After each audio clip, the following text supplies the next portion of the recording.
So, a recent trending topic on Twitter has influenced the focus of our current affairs conversation this morning. Dying to get livable wages. Here to help us add some context to the issue is the economist and senator, a good friend, Dr. Andre Haughton, who's also a senior lecturer at the University of the West Indies, attorney at law and radio host, our colleague Jody Quarry, and general secretary of the Union of Technical, Administrative and Supervisory Personnel, St. Patrice Ennis. Good morning, everyone. Welcome to Smile Jamaica. It's morning time. Morning. Thanks for having us.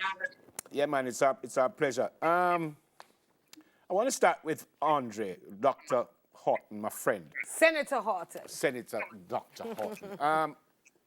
Boy, we hear about minimum wages. We hear about you lecture at the University of the West Indies, and it's a big conversation about young people leaving university, can't get a job or can't get the job that they want, can't get the salary that they want. What are your thoughts regarding that? Well, morning, Neville. Good morning to the other guests and the listeners. Look, we understand that Jamaica is what we call a lower middle income country. And what that means that the level of income that we earn on an average on an annual, monthly, or weekly basis is lower middle income. Now, within the country itself, there are different income brackets. Now, what we have gone ahead and done is to calculate the minimum amount that it will require for the average Jamaican to survive per month. So we have a rent basket ranging from anywhere between 5,000 to 150,000. So we selected a rent amount of just $15,000. We assume that people spend $500 per day on food, which is very, very meager, assuming that the poverty line based on the United Nations numbers is that you survive on $1.90 US or $2 a day. $2 US a day would be anywhere between, say, 260 to 280 Jamaican dollars. So we assume that the average family at the minimum bound survives on $500 worth of food per day. Remember that a pound of chicken back is $140. So if you're going to buy 2 pounds of chicken back, it's $280 plus a pound of rice, break and $300. And you get a little sachet of Maggi seasoning.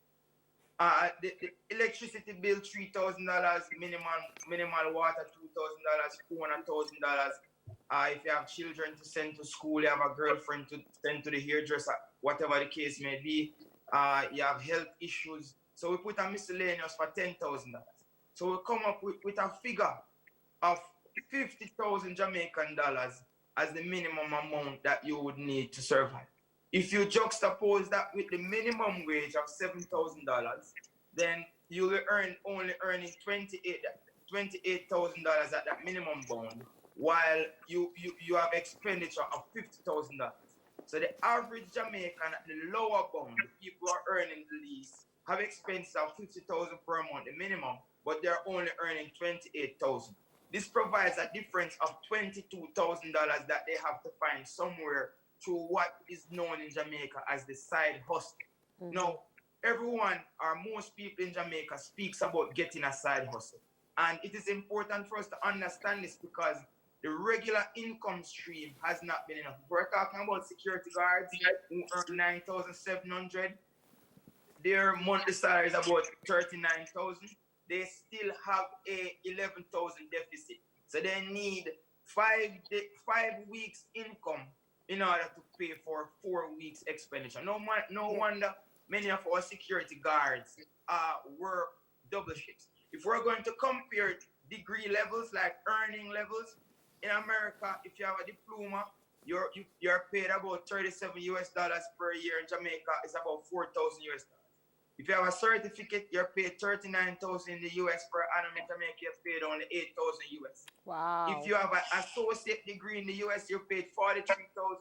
In Jamaica, you're earning about $9,000 US. And if you have a degree from the university in the United States, at the minimum bound, you're earning about $60,000 US. But in Jamaica, you're earning only $11,000. Okay, so there's a big disparity. Big disparity. Where we are and where we need to go. Yeah, Dr. Haughton, big disparity. And it's going to be a long conversation to work out how we get there and how do we now build our economy so that we can receive that kind of payment. You know, but I want to go to Jody Ann because there's a big misconception about media personnel media practitioners and lawyers and the amount of money we make. I want you to help me to clarify that, Jody and Corey.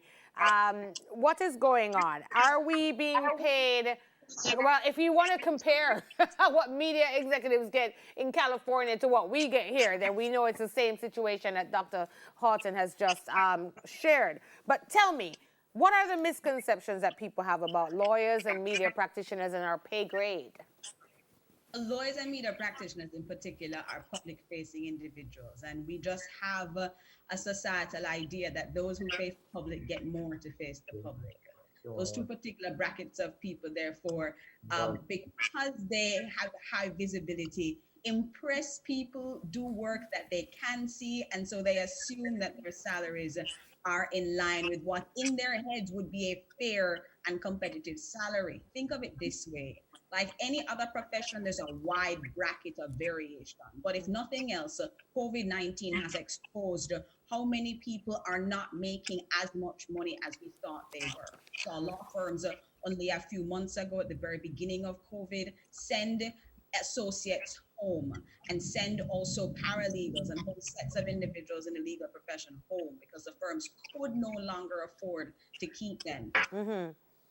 Practitioners in media as well had realized that while there were opportunities to make what Dr. Haughton called the side hustle, so they could increase their income. So when those opportunities were no longer available to them, they were unable to make up what was their monthly spend, and therefore that led them to problems, leading people then to have questions, not only in these two professions, but in others.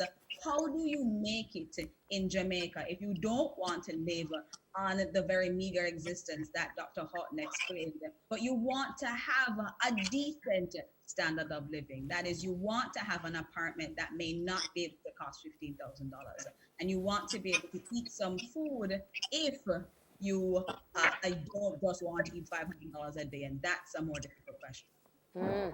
Let me ask you, anyone can take this question because you've raised a very important point about savings and for financial security. Even though we're making a real meager salary, how do we survive through a next pandemic if it was to happen?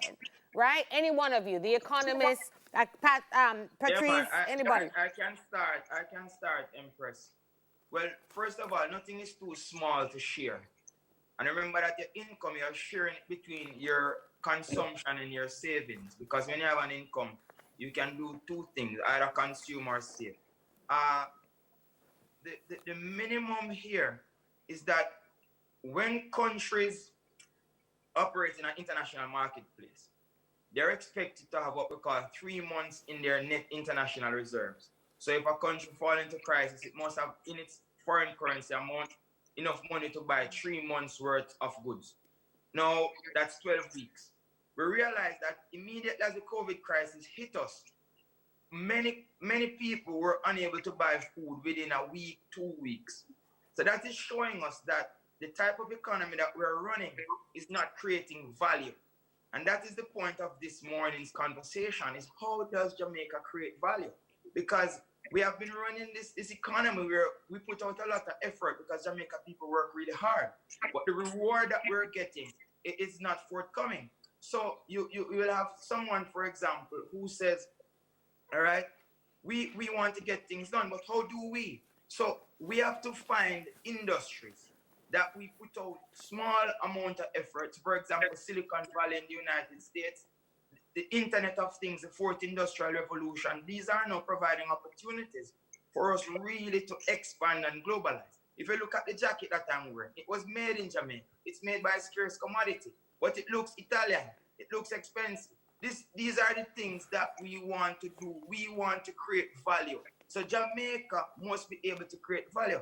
My father had a conversation with Dr. Peter Phillips over the weekend, and he told him that the only way that Jamaica can move forward is if it gives the little man the opportunity to explore cannabis research. Not the University of the West Indies, not Canada Global, not Henry Lowe only, not the companies from Canada only, but the little old lady from Westmoreland who has been making ganja rubbings for 30 years. The little old man from Granville who has been making ganja soap for 20 years. The little man from Manchester who has been making ganja lotion for 15 years. They want the opportunity to create value and to participate in the global business of commerce. So the idea here is that what we have been producing as a country has stuck us in a Jack and Jill type economy where we put out a lot of effort, but there is no reward. While we need beanstalks, and these beanstalks, when planted, will grow huge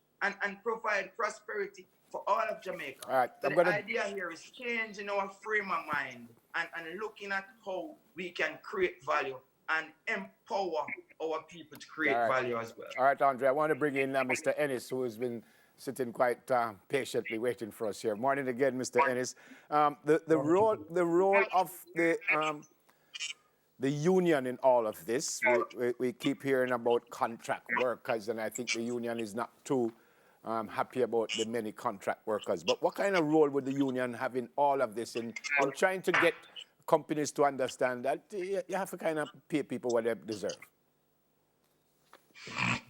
Yes, that is true, but the unions play different roles. That is establishing in different sectors what are they in negotiations or through bargaining with the employers, come to an understanding of what is a reasonable wage that both sides can live with.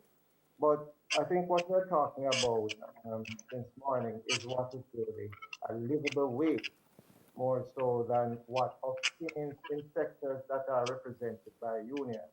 Because in those sectors, mainly to the collective bargaining process, and the employers are able to reach a level of income that is generally higher than what obtains from the society. But where we do have the problems is those that are normally addressed by the minimum wage, like Andre spoke earlier about in the security guard industry, the domestic helpers, persons who work in the haberdasheries and so on, and those sectors. That is where we now find many of the workers might not be able to live a standard of living that we may see, a decent standard of living, standard, or even by our own standard, what is supposed to be acceptable, decent living or decent wage standard.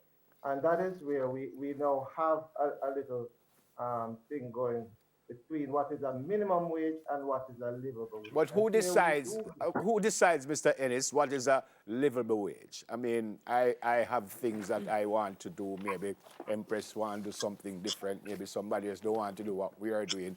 How can you tell a company, I want $1 million a week, I can't get that? Who decides what is a livable wage for me? Who decides that? Well, there are international standards, and they are quite correct. And that is why in Jamaica today, we have not used livable wage standards, because there's no general agreement in terms of what is a livable wage here. And it may even depend, varies in region. What we do use a lot is to determine what is our poverty line and make sure, or try to make sure that people stay above the poverty line. But let me not conflate the issues. Being above the poverty line does not necessarily equate to having a livable wage. Final question from me. Are the unions happy with our, what do you call it? Not the livable wage. The wages. Yeah, what do you call it? The wages of their. Yeah, are the unions happy with what people are making in Jamaica? Right.